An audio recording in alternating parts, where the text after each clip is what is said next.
buenas tardes. Yo sé que están agotados, la jornada ha sido larguísima ayer y hoy. Voy a tratar de hablar rápido, pero sé que cuando uno dice eso termina hablando más de lo debido, pero voy a hacer un esfuerzo para hablar rápido.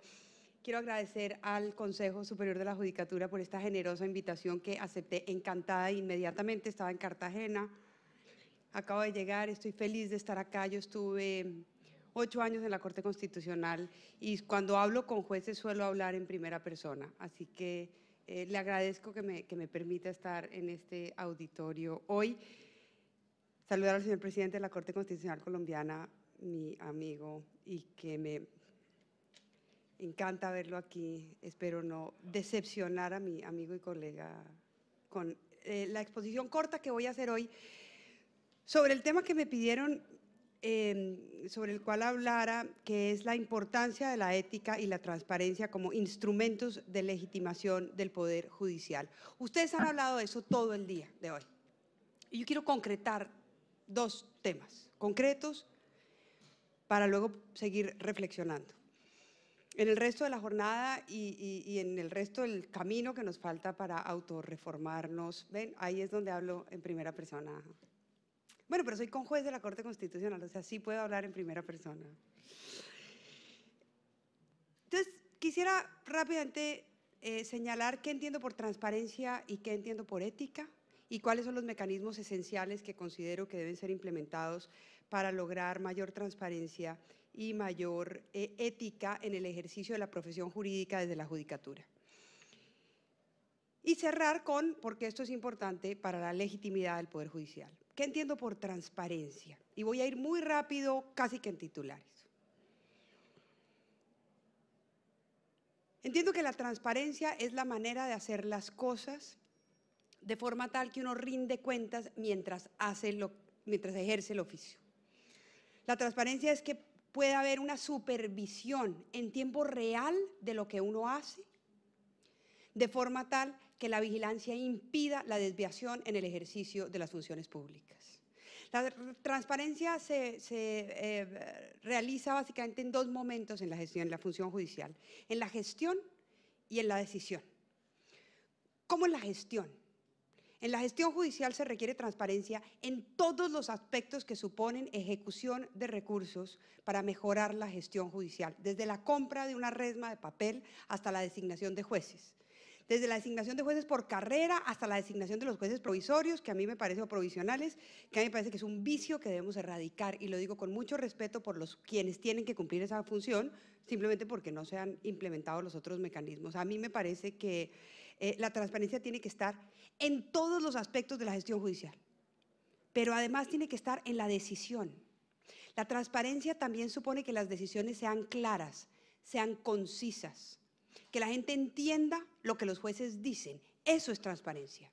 Hay un derecho fundamental de acceso a la información judicial y eso supone que la información tiene que ser asequible, tiene que ser transparente. Los argumentos a través de los cuales los jueces toman una decisión o que sirven como fundamento para tomar una decisión, tienen que ser claros. Eso es transparencia. Entonces hay transparencia en la gestión y transparencia en la decisión. ¿Y qué entiendo por ética?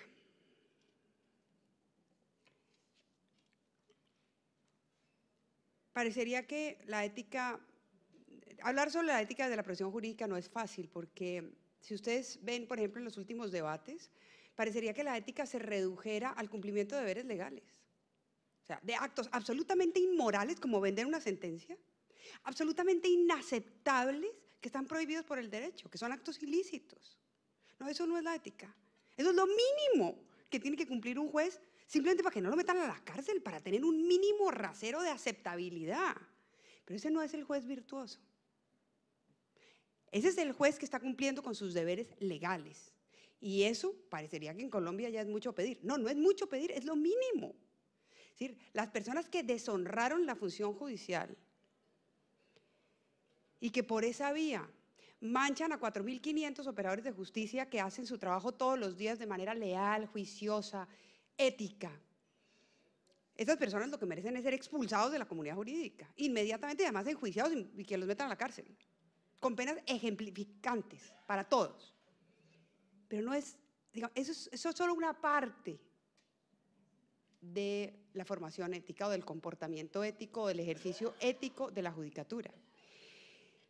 Estas acciones inmorales que suponen actos ilícitos, pues son la inmoralidad más radical, digamos, la falta de ética más radical.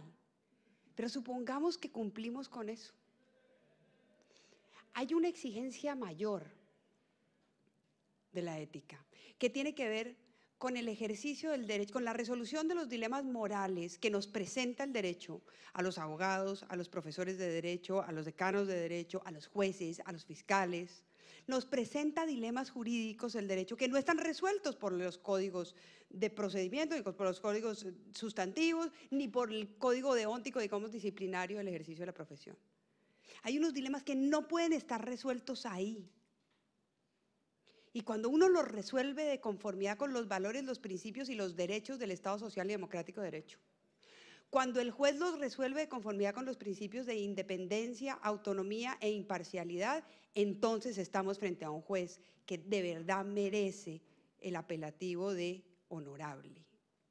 Honorable en serio, porque se tomó en serio no solo las normas que le prohíben incurrir en conductas inmorales, sino las normas que le permiten resolver los conflictos éticos de conformidad con todo el conjunto de valores que rige nuestro Estado social y democrático de derecho. Y cuando hablo de esto pienso en Ciro Angarita. Pienso en un juez que, como la mayoría de los jueces y fiscales de este país, era un juez humilde. Un juez que no tuvo los privilegios de quienes pueden estudiar en las mejores universidades y logran a través de ciertas influencias, acceder a cargos de poder. No, él se lo ganó a pulso, en la Universidad Nacional, todos los días, en su silla de ruedas, casi tetrapléjico. A pulso se ganó la magistratura y se ganó a pulso un lugar en la historia. No solo porque cambió la manera de ver el derecho, porque fue capaz de interpretar el derecho de una manera ética, porque cuando se le ponían enfrente dilemas morales, acudía a los principios del Estado social y democrático de derecho, como él dijo en la sentencia T-406 de 1992, hablar de un Estado social de derecho no es una muletilla retórica para adornar la Constitución, es una manera de ejercer el derecho, la profesión jurídica, de resolver casos en donde por medio hay gente que sufre y gente cuya felicidad depende de cada uno de nosotros. Ese juez que se lo ganó a pulso, que fue a la Universidad Nacional, que entró a ser profesor de la Universidad de los Andes más adelante y que ejerció siempre el derecho de manera ética, se ganó un lugar en la historia no solo porque cambió esa forma de interpretar el derecho, porque le dio un lugar a la sustancia y desplazó a las formas insustanciales, sino porque fue un juez ético, porque no hay una sola tacha moral sobre el comportamiento de Ciro Angarita, porque como dijo el ex magistrado también, Carlos Gaviria, Ciro Angarita era uno, el profesor, era la persona y el juez, la misma persona. No era un juez que habla de justicia, pero en su vida como profesor es injusto y se aprovecha de los privilegios.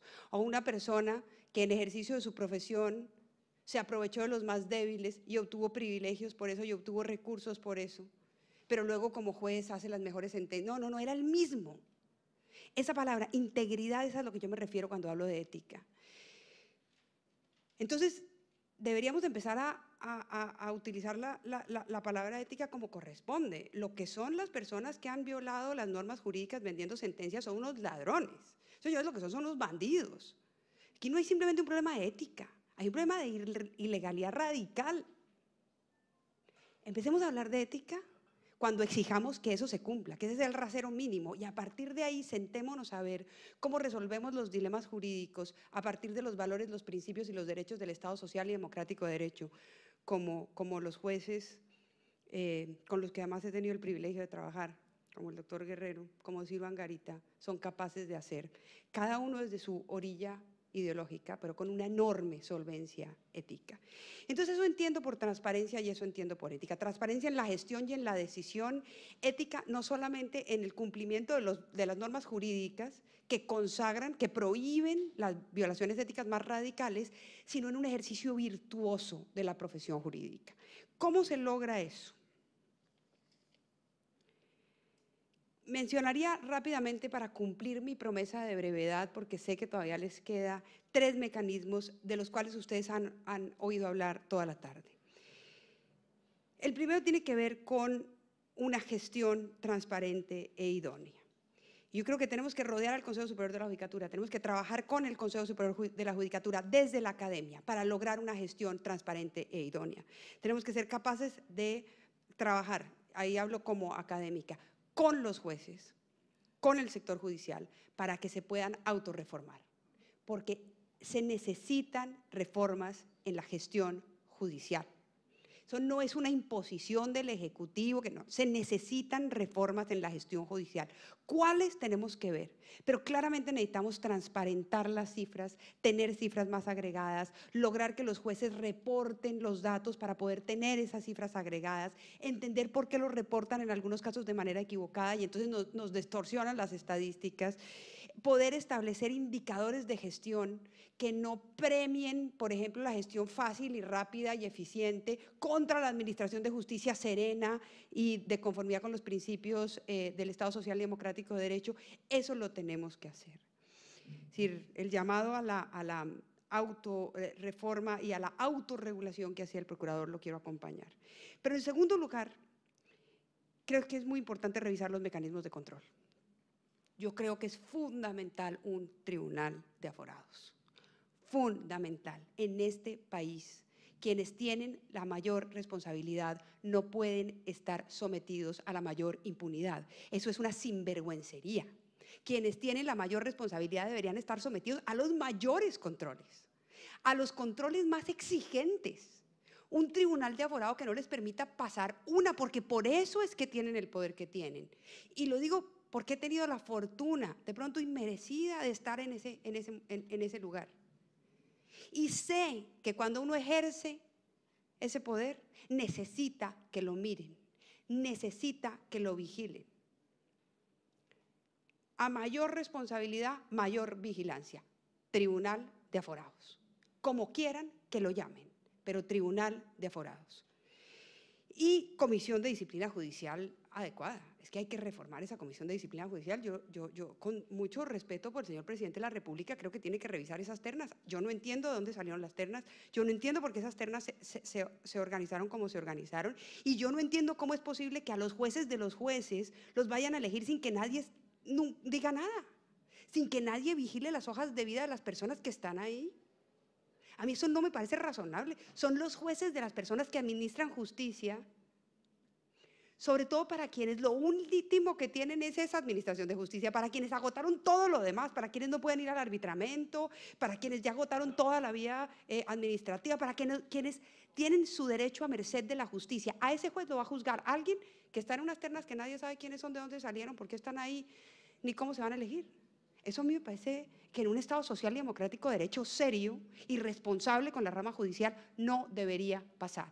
Es decir, gestión transparente y ética, y ofrezco a la academia para trabajar con el Consejo Superior de la Judicatura y en una alianza de universidades que estamos haciendo para acompañarlos en ese proceso, y mayores controles. Controles a los aforados y controles a los que controlan, es decir, a esta comisión de disciplina judicial. Y finalmente, educación.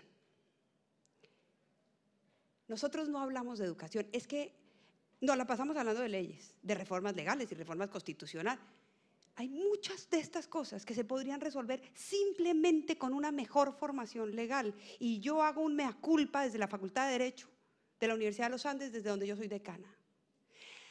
Reforzar la escuela superior, la escuela judicial Rodrigo Lara Bonilla, es un imperativo. Hay que reforzarla, hay que darle todos los recursos, ojalá además fuera autónoma y pudiera ser una formación judicial permanente, ojalá el curso-concurso fuera un curso-concurso permanente, ojalá tuviéramos los recursos para que las personas pudieran inscribirse y de alguna manera becar a personas que estuvieran permanentemente ahí. Necesitamos desarrollar competencias para que los jueces puedan resolver los conflictos de manera ética, es decir, con solvencia técnica y con solvencia moral. Necesitamos desarrollar competencias para que identifiquen ubiquen el problema jurídico, para que puedan dialogar con otras disciplinas, para que los casos que tienen que ver con la jurisdicción indígena puedan ser resueltos teniendo en cuenta lo que dicen los antropólogos, para que los casos que tienen que ver con Internet, por ejemplo, que cada vez vamos a tener más, con inteligencia, el impacto de la inteligencia artificial en el derecho va a ser brutal, los jueces puedan dialogar con la gente que sabe de tecnología. Necesitamos desarrollar competencias para que los jueces puedan escribir sentencias cortas, claras y transparentes. Necesitamos desarrollar competencias para que los jueces sean capaces de tener un diálogo entre las distintas áreas del derecho. Necesitamos desarrollar competencias desde la Escuela Judicial Rodrigo Lara Bonilla y desde la Academia Jurídica. Y yo me comprometo, y estamos en un programa de formación judicial que vamos a lanzar el año entrante para formar jueces desde el semestre 1 en la Facultad de Derecho de la Universidad de los Andes y para acompañar a los jueces de la República, para darles todo lo que tenemos a los jueces de la República para poderlos acompañar en ese proceso de desarrollo de competencias. Y cierro con eso, sí. Todo esto tiene que ver con la legitimidad del Poder Judicial, pero no solo con la legitimidad del Poder Judicial. De la legitimidad del Poder Judicial depende la legitimidad de todas las instituciones democráticas, porque el Poder Judicial es la última barrera de contención contra la arbitrariedad. Cuando se produce una arbitrariedad porque el ESMAD agarra bolillo a alguien y lo golpea y le hace daño y eso sale viralmente y la gente protesta y esa persona va y no la reparan y nadie la oye y nadie la atiende y tiene que llegar a donde un juez. Ese juez es la esperanza de que estamos en un Estado de Derecho. Ese juez es la última esperanza de que somos ciudadanas y ciudadanos de un Estado democrático. Si ese juez falla, si le falla a esa persona que fue golpeada con un bolillo, le está fallando a toda la nación colombiana, le está fallando a todas las instituciones y está poniendo de por medio la legitimidad no solo del Poder Judicial, de todas las instituciones democráticas. Por eso creo en la transparencia y la ética en el ejercicio del Poder Judicial. Muchas gracias.